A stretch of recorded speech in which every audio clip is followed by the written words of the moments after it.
Et bonsoir à toutes et à tous. J'espère que vous allez bien. Moi, du coup, c'est Maxime. On est de retour pour une petite émission pour la présentation du FC Augsbourg. Donc, comme vous pouvez voir, il y a une petite surprise à mes côtés. Salut Vincent. Salut Maxime, salut à tous. Voilà, bon bah écoutez, je vous avais promis un Vincent, mais pas ce Vincent-là qui devait être là malheureusement, mais c'était un Vincent qui devait nous présenter le FC Augsbourg. Voilà, il a eu un petit imprévu de dernière minute, il a dû annuler. Et Vincent s'est proposé gentiment de m'accompagner pour vous faire quand même l'émission, parce que je vais être honnête avec vous. J'ai fait pas mal de travail dessus et ça m'aurait fait un peu chier, pour utiliser ce terme, de rien faire et de rien vous présenter. Et au moins, ça permet de passer une petite émission ensemble pour vous présenter le FC Augsbourg. Du coup, Vincent, ça va, la forme, tout va bien depuis hier soir? Écoute, nickel, mais c'est toujours un plaisir de faire des lives avec toi, donc on est bien ici. Voilà, écoute, ça c'est de même, ça fait plaisir. Et puis écoute, un nouveau concept, et on verra si le concept fonctionne bien et plaît aux gens, et si on n'a pas de personne qui sera là pour présenter le club adverse, pourquoi pas le faire entre nous, un coup avec toi, un coup avec Franck, un coup avec Kylian. Donc on verra comment ça se passe. On va faire comme on fait d'habitude un peu, donc ça sera pas sous forme d'interview, mais on va traiter les différents sujets, le club, le stade, l'ambiance, les joueurs, l'entraîneur, et puis on finira sur la rencontre qui nous attend déjà dès demain soir à 20h30. Je vais commencer par prendre la parole, Vincent, pour présenter le club, de ce que je me suis noté, et puis après tu me diras un peu aussi toi ce que tu penses du FC Augsbourg en, en termes de football et en Allemagne. Alors, pour parler du FC Augsbourg, il faut savoir que c'est un club qui n'est pas si vieux que ça. Donc, je vais partir des origines. Donc, qui commence par une fusion historique entre deux clubs en 1969, entre le BC Augsbourg, fondé en 1907, et le TSV Schwaben Augsbourg. Donc, c'est deux clubs qui se sont rassemblés pour en faire qu'un. Alors l'idée en fait de cette fusion, c'était d'unir les forces locales pour créer un club capable de représenter dignement la ville dans le football professionnel. Les débuts sont pas faciles, rivalité locale, faut pas oublier que le rival c'était un club en Bavière, et bien sûr il y a le grand Bayern Munich dans dans le coin. Il y a aussi Stuttgart pas très loin. Donc c'est vrai que c'est difficile pour eux de se faire une place dans le monde du football dans cette région, mais ils tiennent la route. Donc voilà, rivalité locale, problème financier, et un club qui reste longtemps bloqué dans les divisions inférieures. Donc chose que j'ai commencé par aborder. C'est vrai que ça a été une longue route vers l'élite. Donc on va partir des années 70 jusqu'aux années de 2010. Pendant plusieurs décennies, le FC Augsbourg végète entre la Dritte Liga et la Zweite Bundesliga, malgré des beaux moments, comme notamment avec Helmut Haller, ancien joueur de la Mannschaft. Le club ne parvient pas à percer et reste dans les bas-fonds du championnat d'Allemagne. Le vrai tournant arrive dans les années 2000 avec une meilleure gestion financière et un projet ambitieux. En 2006, le club monte enfin en Zweite Bundesliga, puis après plusieurs saisons solides, enfin cette montée historique en Bundesliga en 2011, sous la direction de Jos Luhukay. Donc excusez-moi pour les prononciations de certains joueurs ou de noms, je ne les connais pas tous, donc mais à culpa s'il y en a qui nous écoutent, qui sont fans de Augsbourg. Une époque moderne ensuite se met en place de 2011 jusqu'à aujourd'hui. Donc depuis cette montée, le FCA s'est imposé comme un club stable et respecté de Bundesliga, malgré un budget limité chaque saison. C'est vrai que c'est pas un club qu'on entend qui fait des gros transferts et tout. Ils se battent avec leurs armes. Quelques faits marquants: 2014-2015, meilleure saison du club. 5e place en Bundesliga, qualification historique pour l'Europa League. En Europa League, du coup, durant la saison 2015-2016, ils font quand même une belle campagne européenne. Bon, ils sont éliminés en 16e de finale par Liverpool après 2 matchs héroïques. Sinon, depuis 2011, ce club n'a jamais été relégué. Donc, en fait, depuis qu'ils sont montés, ils ont toujours resté en Bundesliga, même s'ils ont fait les bas-fonds du club et également le milieu de classement. Au niveau du style et de la philosophie, c'est un club connu pour son intensité, sa solidarité et sa formation intelligente, qui a tendance à sortir des petits jeunes d'Allemagne. On en parlera justement après. Mise en avant des jeunes talents, souvent découverts à bas coût. Une identité régionale forte, donc avec le Miersan FCA. Nous sommes le FCA, reflète leur esprit de résistance bavarois.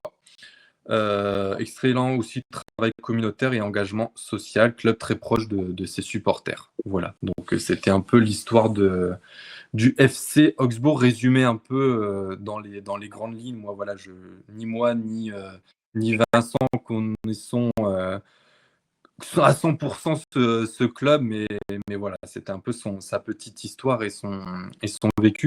Toi, Vincent, du coup, quand tu entends le mot FC Augsbourg, qu'est-ce qui te fait, qu'est-ce que ça te dit? Alors moi, c'est pas compliqué. Moi, c'est un club que j'ai suivi parce que j'ai toujours suivi la Bundesliga, donc forcément, c'est un club que je connais. Après, j'ai fait qu'un déplacement là-bas où Dortmund perd 2-1 avec un doublé de Claude Maurice et un but de Malen.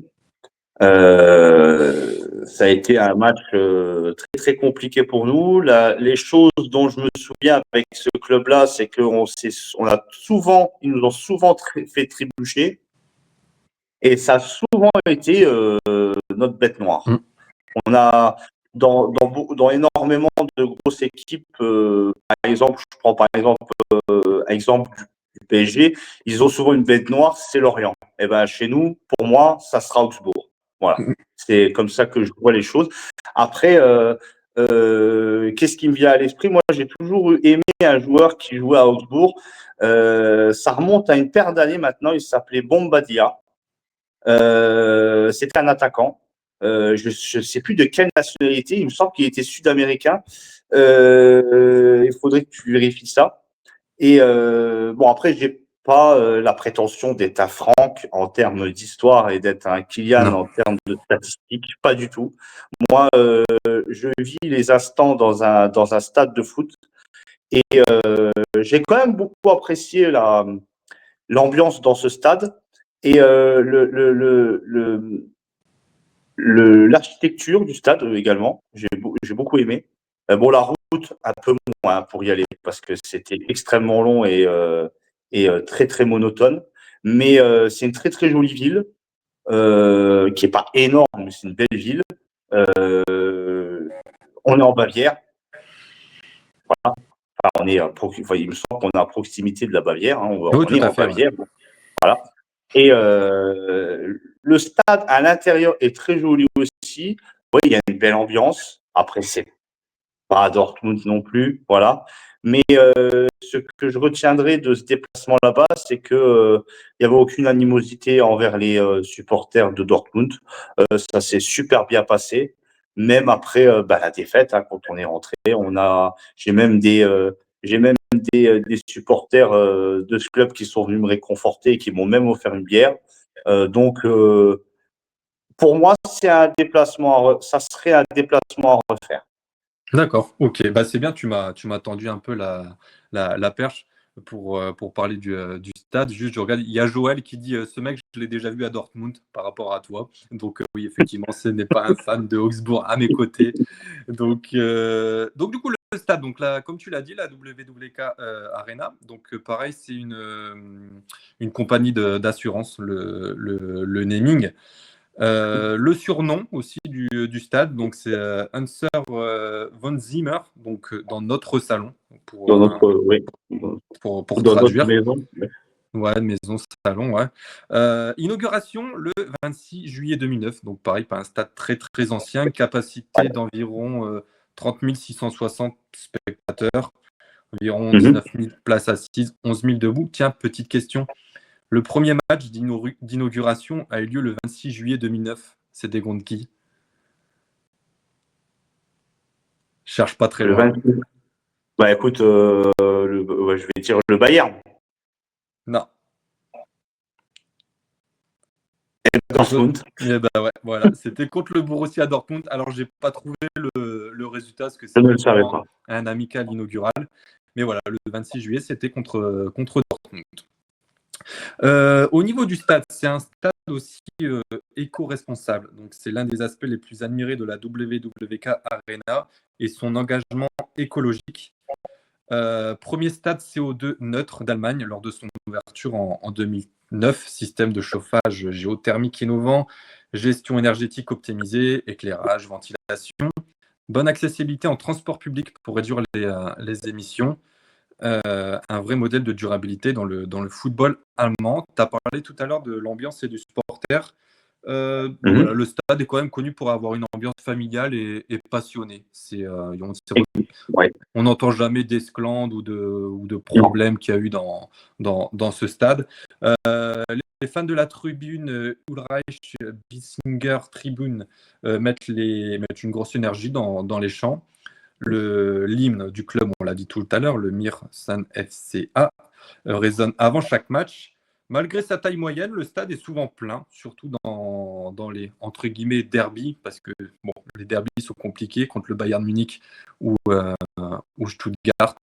Mais voilà, une vraie passion et fan culture du football en Allemagne. Voilà, un peu les grandes lignes aussi du stade. Niveau, tu as déjà fait un déplacement, est-ce que tu te souviens un peu ce qu'il y a en termes de gastronomie là-bas ou pas du tout? Bon, bon, moi, j'ai pas eu la chance de visiter un petit peu comme Francky a l'habitude de le faire, toutes- tous les buvettes du coin. Mais j'avais mangé une spécialité de là-bas, ça s'appelle des Schneeball, Ok, qu'on appelle boule de neige. C'est des saucisses qui sont toutes en forme de boule, avec une sauce un petit peu légèrement crémeuse, voilà, avec des frites et de la bière. d'accord, ok. J'ai vu aussi qu'ils ont la Bratwurst et la Stadionwurst, donc la Bratwurst d'Augsbourg, qui est la star absolue des buvettes, apparemment, dans leur stade. Donc une saucisse cuite au grill, au charbon, servie dans un petit pain croustillant, avec moutarde sucrée bavaroise ou moutarde Ford, au choix. Et il existe aussi la Stadionwurst. C'est bon à savoir. Comment? C'est bon à savoir, Ouais, ouais. voilà, c'est bien, tu vois, je te fais un petit côté gastronomie au passage. Existe aussi la Stadionwurst, légèrement plus épicée, signature du stade. Donc on peut retrouver. Autre chose aussi, il y a la Leberkäse Zimmel. Donc c'est un sorte de pain de viande chaud, proche d'un pâté de bœuf, porc compact, tranche épaisse, glissée dans un petit pain, pareil, sauce moutarde. Au niveau de la bière, on est sur la Bräuereien Riegel, donc brasserie historique d'Augsbourg, fondée en 1386. C'est la fournisseuse officielle du stade. Donc on peut retrouver en différentes calibres, bière légère, bière non filtrée, plus maltée, ou la bière blanche un peu dans le stade. Et puis après, comme un peu à Dortmund, on peut retrouver aussi dans les verres du club à l'effigie de certains joueurs ou, euh, ou le sigle du club. Voilà, un peu tout sur sur l'aspect du stade et la gastronomie. Et Joël qui me dit, et après, c'est nous les Zouleux d'Alsace. Écoute, c'est peut-être Zouleux nous écoute, Joël. Donc, moi, je lui propose un nouveau club à partir du 1er juillet. Je lui ai peut-être vendu du rêve, là, avec les saucisses et la bière, hein. Donc, voilà, un peu premier aspect, le club, le stade. On va parler du coach et on va parler un peu des anciens coachs brièvement. Est-ce que tu as des noms d'anciens coachs ou pas du tout, Vincent? Absolument, il n'y a aucun nom. Enfin, j'en ai certainement vu beaucoup parmi toutes les saisons que j'ai pu suivre de Bundesliga, mais je ne me rappelle plus du tout de Ouais, leur nom. Je sais juste que celui actuel, c'est Sandro Wagner. c'est ça. Et on va en parler juste après. Bah, pour Peut-être donner plus pour quelques, longtemps, mais.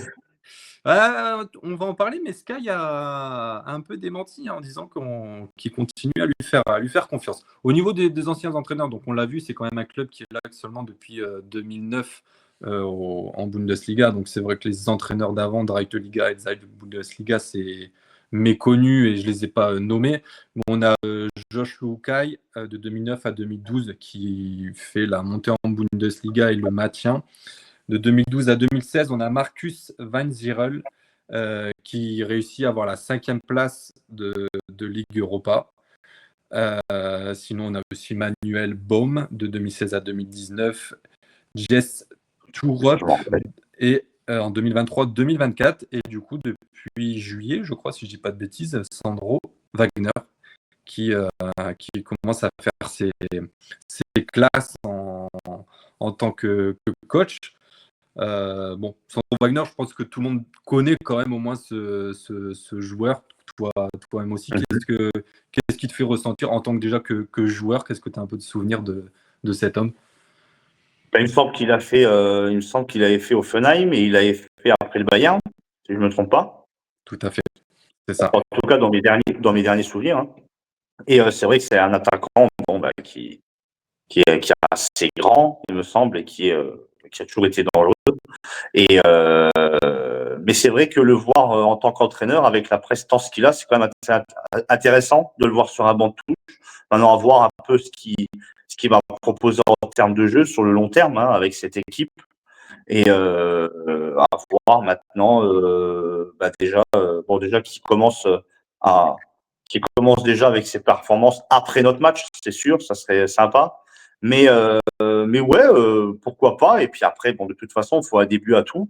Et moi, je lui souhaite personnellement que le meilleur, hein, à cet entraîneur. Oui, c'est clair. Bah, c'est un joueur culte du football allemand. Donc, comme tu l'as dit, il a commencé quand même au Bayern Munich, hein, de 2006 à 2008. Ok. Ensuite, a enchaîné au MSV Duisburg, a été faire une petite pige de 2 ans au Werder Bremen. 2012-2015, il fait le Hertha et Darmstadt. Comme tu l'as dit, après 2016-2017, il fait le Hoffenheim. Il fait un petit retour d'1 an au Bayern Munich où il est le remplaçant de Lewandowski.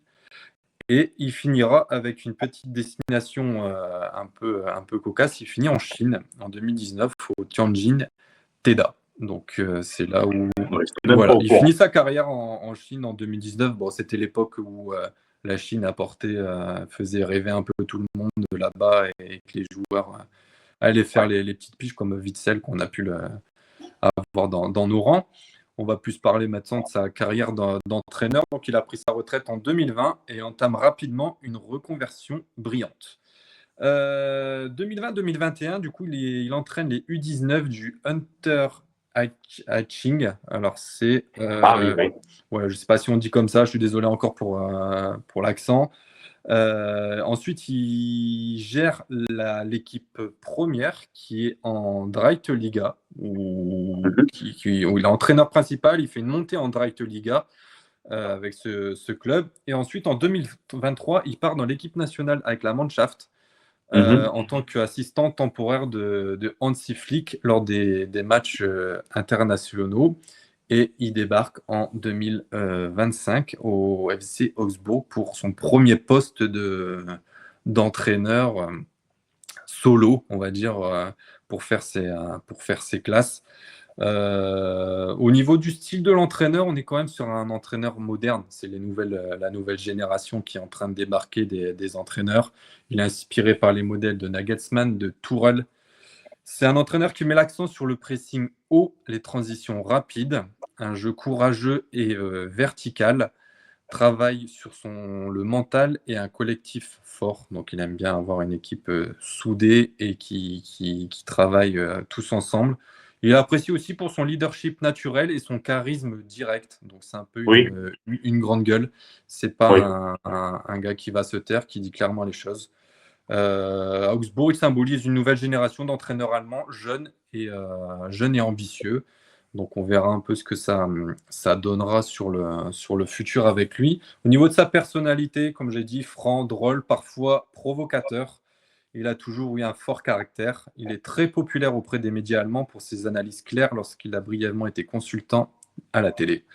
Aujourd'hui, il est considéré comme un entraîneur à suivre de très près, exigeant mais charismatique et proche des joueurs. Donc voilà un peu pour vous décrire Sandro Wagner dans son style. Au niveau du style de jeu, c'est un fan du 3-4-2-1 dans la majorité des matchs.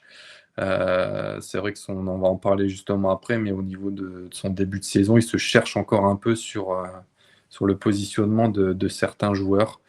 Donc voilà un peu tout sur l'entraîneur. Tu veux rajouter quelque chose sur Sandro Wagner ou sinon j'enchaîne? Non, absolument pas. Après, comme j'ai dit, c'est vrai que je remets encore une fois l'accent sur la prestance et le charisme qu'il a. J'aime beaucoup, en tout cas. Ouais, c'est en tout cas un entraîneur qui a un bel avenir et on l'espère pour lui. On va parler de l'effectif, peut-être déjà parler des joueurs entre guillemets emblématiques. Donc c'est vrai que j'en ai pas trouvé 50 000 pour être honnête avec vous. Mhm. Est-ce que toi, tu en as un qui te ressort comme ça, de joueur emblématique de Augsbourg ou pas du tout?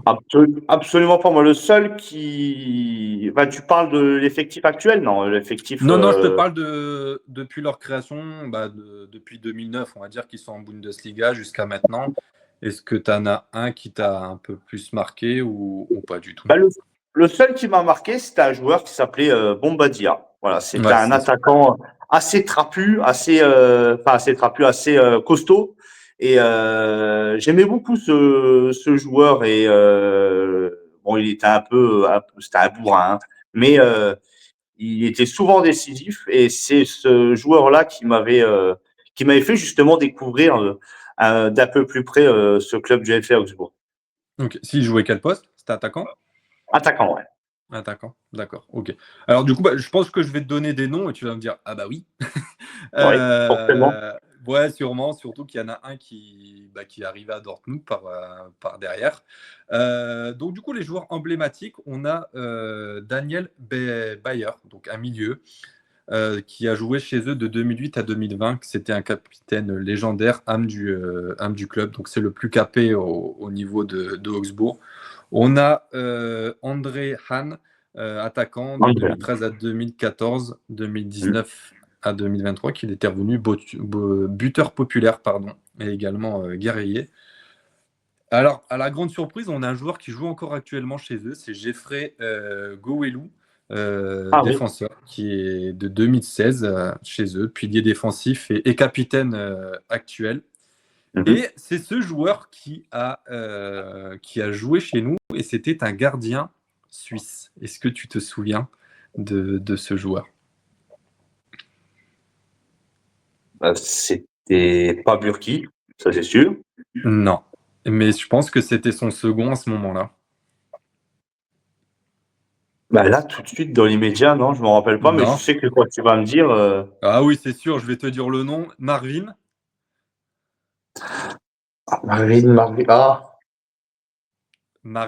Hitz. Marvin Hitz, effectivement. Ouais, Et oui, oui. c'est bon, je me rappelle, Gardien effectivement. de 2013 à 2018 chez eux. Il était aussi héros d'un but égalisateur lors d'une rencontre où il avait marqué en toute fin de rencontre. J'ai pas retrouvé le match. Sinon, on a aussi Halil Altintop, milieu Ouais, ouais. offensif, qui était chez eux de 2003-2017, meneur de jeu et de grande classe. Philippe Max aussi, Exact. le latéral, Très bon joueur. très bon joueur que j'aimais bien aussi. 2015 à 2020, dynamisme offensif, passe décisive, très bon profil. Et Demirovic aussi, attaquant chez eux Ah ouais. de 2022 et qui est parti en À 2024. Stuttgart. À Stuttgart maintenant. Tout à fait. Donc ça, c'était un peu le petit côté flashback, retour en arrière. Niveau joueurs actuels, on est sur un effectif de 29 joueurs, donc quand même un beau groupe pour seulement jouer la Bundesliga et la Pokal qui s'est arrêtée ce mardi, on va parler après. Âge moyen 25,4 ans, donc un groupe mélangé C'est de jeune. jeunes et d'anciens, ouais, mais de jeunes quand même. Joueurs étrangers 62%, donc pas un groupe spécial allemand et quelques Français aussi français ou de plusieurs nations. Estimation quand même d'un club à 151 millions d'euros pour son effectif. Donc c'est quand même pas mal, je trouve, pour Ouais. un collectif. Au niveau des axes et priorités du recrutement, le club a renforcé sa défense cet été avec l'arrivée de Zeziger, qui montre la volonté et la stabilité du bloc arrière. Et ensuite, on a aussi un pari sur la jeunesse du développement, comme le joueur de Matsima, donc il arrive de Monaco, Fabian Rieder de Rennes, Banks, Mhm. un jeune d'espoir, qui sont Un Américain. intégrés qui sont dans la rotation. Euh, alors, ils ont une petite polyvalence offensive où ils se recherchent encore un peu quand même avec Saad, Claude Maurice. Alors lui, Claude Maurice, on va s'en souvenir parce que c'est lui qui nous avait mis Ouais. le petit doublé. Fellhauer offre des options variées devant ou derrière. Donc c'est vrai que j'ai perdu son nom. Hop, je reviens un peu en arrière. Sandro Wagner, pardon, a vraiment quand même un effectif assez large et peut faire quand même pas mal de rotations et de choix. Au niveau des forces, c'est amélioré. Expérience défensive avec Gouvelum et de nouveaux apports. Gardien titulaire de confiance avec Damen. On en a parlé justement un peu hier Il soir amène. avec Franck. Ouais. On ne savait pas si titulaire ou pas titulaire contre nous, donc on va bien voir. Un mélange intéressant entre joueurs anciens et jeunes talents. Les points améliorés, ça serait une cohésion offensive malgré des joueurs de qualité. L'attaque devra encore se montrer plus régulière. Endurance et équilibre dans les matchs contre les grands clubs, ça a toujours été difficile. On l'a vu le week-end dernier, la grosse défaite 6-0 contre Leipzig. C'est clair que on voit l'écart à ce moment-là. Maintenir la concentration durant tous les matchs parce qu'il y a des périodes de vide. Donc on espère qu'on pourra en profiter nous demain de ces moments. Exact. Et transition vers le nouveau style de jeu, parce que voilà, avec Sandro Wagner, c'est un nouveau style de jeu pour Augsbourg. L'équipe doit s'adapter à un pressing plus haut et surtout à une intensité accrue. Ok. Voilà, donc après, au niveau du groupe, j'ai regardé, franchement, il n'y a pas de joueurs où on peut développer dessus. Si vous voulez faire des recherches, vous pouvez regarder un peu sur Transfer Market. Je sais il y a pas mal d'infos, mais on a déjà même parlé hier soir avec Kylian qui nous avait fait un petit récap. Mhm. Il y a pas foufou à raconter. Donc voilà. Puisque tu veux parler un peu plus de l'effectif, Vincent? Bon, après, écoute, c'est vrai qu'il y a des joueurs comme Banks, par exemple, qui est très, très intéressant. Bon, c'est un défenseur central, il me semble. Euh, J'aimerais bien voir un petit peu ce qu'il va donner aussi dans l'avenir parce que je le suis particulièrement, ce joueur-là. Parce que je suis beaucoup les joueurs américains qui jouent en Bundesliga.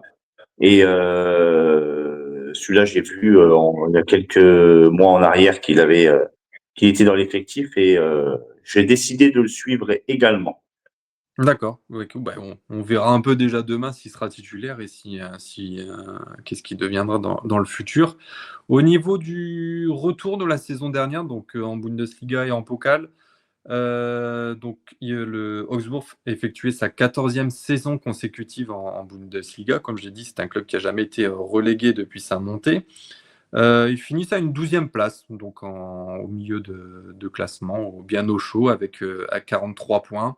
On est sur 11 victoires, 10 nuls et 13 défaites. Donc c'est vrai que tout est moite-moite, quoi. Quasiment, il n'y a pas d'avantage ni de l'un ni de l'autre. Alors la petite surprise quand même, c'est en Pokal, parce qu'ils arrivent quand même à un beau petit quart de finale et ils s'inclinent seulement sur le petit score de 1-0 contre Stuttgart. Et si je dis pas de bêtises, c'est Stuttgart qui remporte la Pokal la saison dernière. Donc ils se font éliminer par l'équipe qui remporte. Donc voilà un peu sur le retour. Je peux pas débattre plus et je pense qu'on ne pourra pas débattre plus sur leur saison la saison dernière parce qu'on n'a pas regardé les matchs, on peut pas Non. en dire plus. Moi, je me suis basé sur les stats que j'ai pu voir. Au niveau de la saison actuelle, du coup, alors on est sur un club qui peine, hein, qui est Ouais, dans les bas-fonds, ouais, 15e au classement avec 7 points, 2 victoires, 1 nul, 5 défaites. Bon, on l'a dit tout à l'heure, petite branlée contre Leipzig ce week-end, 6-0. Et en plus, pour paraffer la semaine, élimination contre Bochum en pokal 1-0 ce mardi. Début de saison très très très compliqué pour eux. Et le Wagner a du mal un peu à poser sa patte sur cette équipe. C'est vrai, tu me le disais tout à l'heure, est-ce que ça serait pas un peu le match décisif pour lui? Bon, ouais. Sky a annoncé ce soir que non, c'était pas décisif, qu'il y avait encore un peu plus loin, qu'ils faisaient toujours confiance à leur entraîneur, que c'était lui pour le projet et pour faire remonter le club dans des meilleures positions. Et bon, je pense que le côté européen cette année sera un peu fichu, mais éviter la relégation, en tout cas, après 14 ans. Donc voilà un peu leur saison actuelle. Il y a Joël qui nous dit aussi, il y a Marius Wolf, c'est vrai qu'on n'en a pas parlé, Ouais, mais ouais, c'est vrai. il y a le loup de Wall Street qui est chez eux Ouais, depuis, je sais pas, ça va faire 2 ans qu'ils ont. Oui, ou non, il le récupère. Bah non, il finit en 2024 chez nous, Wolf. ouais. Donc il est sur sa deuxième année chez eux. Donc bah, on espère le voir en tout cas jouer demain contre nous. Ça fait toujours plaisir de revoir les anciens. Après, pareil, je peux pas vous en dire plus parce que je n'ai pas vu aucun match d'Augsbourg durant la saison. Voilà, tu veux rajouter quelque chose sur la saison d'Augsbourg jusqu'à maintenant? Bon, après, la seule chose qu'il y a rajouté, c'est que effectivement, si on parle au passé de cette saison, hein, c'est un très très très mauvais début de saison. Mais comme a dit Franck hier, et il a raison, c'est que le match contre nous demain, c'est vraiment le match. Ils vont jouer, je pense. Enfin, ces joueurs vont le jouer à 100%, et c'est un match. C'est vraiment le match pour les relancer dans la compétition, Ouais, pas c'est dans clair le que championnat. ça sent clairement le match piège, hein. Moi, je le sens aussi Ouais, comme ça. C'est que déjà, on a du mal chez eux. Bah, c'est bien, tu me fais enchaîner sur le sujet suivant. On est quand même sur seulement une victoire, 2 nuls et 2 défaites chez eux en 5 ans. Donc voilà, c'est très très compliqué chez eux. C'est une équipe qui nous pose beaucoup de problèmes. On nous voit toujours bien gagner là-bas, mais au final, c'est pas ce qui se passe depuis 5 ans. Donc il serait temps de renverser la vapeur et de retrouver le goût de la victoire chez eux. Au niveau des matchs global, on est sur 29 rencontres, toutes aller-retour. On est sur 17 victoires, 7 nuls et 5 défaites pour Dortmund. Donc, clairement, c'est bien. gros avantage pour Dortmund, ça c'est clair. Mais attention quand même au match piège qui pourrait jouer là-bas, parce que comme tu l'as dit, ils sont en train de jouer un peu leur survie et éviter de passer dans la zone rouge. Et il y a besoin de points urgemment pour eux. Toi, du coup, le match, tu le sens aussi un peu match piège ou tu te dis, bon, normalement, ça devrait quand même le faire au vu de Dortmund, comment on joue actuellement? Bah, en fait, c'est pas compliqué. Oui, pour moi, c'est un match piège. En fait, c'est surtout un match à pas louper pour nous. Euh, bon, ça en même temps, c'est un peu normal, mais ça sent effectivement le match piège. Maintenant, sur sur ce que je ressens, et on l'a dit hier, le match là, on doit le gagner comme on devait le gagner contre Cologne. Tu me dis, on l'a gagné quand même, mais à la dernière minute, enfin, ouais, à la dernière seconde même, j'ai envie de dire. Mais non, le match là, on doit le gagner haut la main. Pour moi, on va le gagner haut la main. Mais comme le dit aussi Franck, c'est 11 hommes contre 11 hommes. Et la vérité, on le saura demain à la 90e minute. Maintenant, moi, j'attends de notre Borussia au moins 3 buts d'écart durant cette rencontre. D'accord. Ok, bah écoute, on l'espère, hein. En tout cas, au niveau un peu des affluents à Dortmund qui sont tombés dans la journée, Duranville, du coup, qui a fait son retour à l'entraînement collectif, comme on en avait déjà parlé aussi hier. Mais C'est bon à savoir. c'est bon, voilà, c'est bon à savoir. Il est sur la bonne montée. Il va jouer principalement en U23, ce qu'a dit Kovac, pour lui donner du temps de jeu, parce que bon, faut le dire clairement, avec l'équipe première, c'est un peu bouché et le temps de jeu, il l'aura pas. Et c'est pour aussi le remettre en condition physique. Au niveau du groupe, donc du coup, ils s'envoleront que demain matin pour Augsbourg, comme il y a les matchs qui s'enchaînent.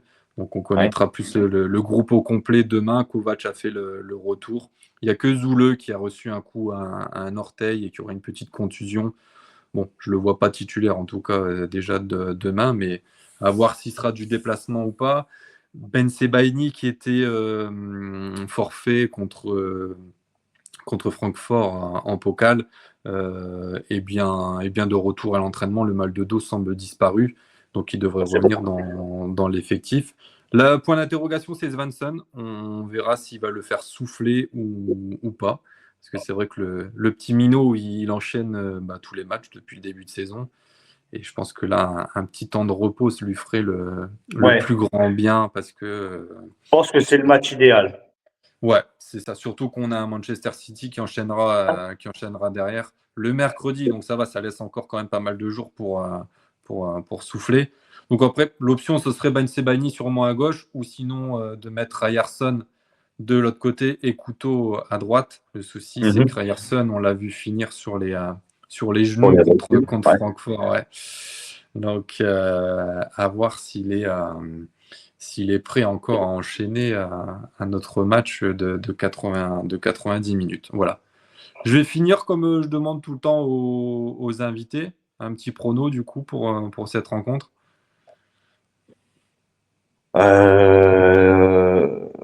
Alors, j'espère juste que je vais pas passer pour un CON demain. Allez, on n'en prend pas. Ça, c'est une certitude pour moi. Mais allez, je vais dire 2-0. Victoire 2-0. 2-0, ok. Bah, écoute, moi, c'est ce que j'allais dire aussi. Je partais sur un 2-0 de victoire de Dortmund. Ça serait bien de refaire un clean sheet pour continuer sur cette lancée. Donc voilà, bah, écoutez, on a essayé de faire au mieux avec Vincent pour au moins vous présenter le FC Augsbourg. Et dans ces grandes lignes, c'est clair qu'on aurait eu quelqu'un de passionné et de fan, il nous aurait peut-être expliqué différemment Ouais.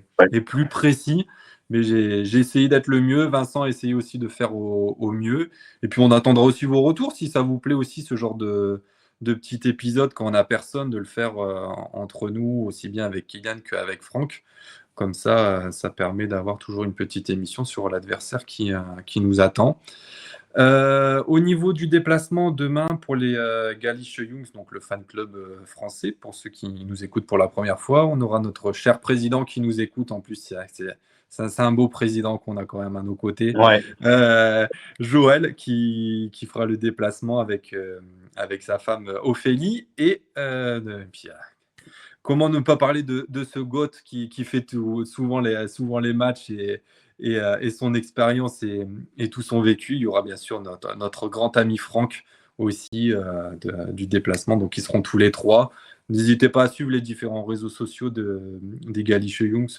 Comme ça, vous verrez un peu en direct les photos qui nous enverront. Et puis, on va leur souhaiter un bon déplacement déjà. Il faut y aller le vendredi.